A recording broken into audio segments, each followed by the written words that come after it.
পর্তুগালে মহান বিজয় দিবস উদযাপন উপলক্ষে কাজাদো বাংলাদেশের উদ্যোগে আগামী ২৮ ডিসেম্বর বর্ণাঢ্য সাংস্কৃতিক অনুষ্ঠানের আয়োজন করা হয়েছে। এ উপলক্ষে লিসবনে সংবাদ সম্মেলনে সংগঠনের সভাপতি রনি হোসেন জানান, বিজয় দিবস উপলক্ষে আলোচনা সভা, শিশু কিশোরদের পরিবেশনা, সাংস্কৃতিক অনুষ্ঠান ও প্রবাসী বাংলাদেশিদের মিলন মেলা অনুষ্ঠিত হবে। অনুষ্ঠানে গান পরিবেশন করবে জনপ্রিয় ব্র্যান্ড জলের গান। নেতৃবৃন্দ আশা প্রকাশ করেন, প্রবাসী বাংলাদেশিদের স্বতঃস্ফূর্ত অংশগ্রহণে এবারের বিজয় দিবস উদযাপন পর্তুগালে একটি স্মরণীয় আয়োজনে পরিণত হবে।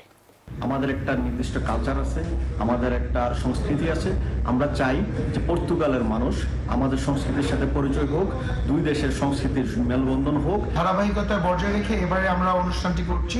এটা ওই কমিউনিটির প্রতি বছর ন্যায় এবারও সবচেয়ে বড় অনুষ্ঠান হবে। আমাদের এবার মূল আকর্ষণ রাহুল আনন্দ জলের গানের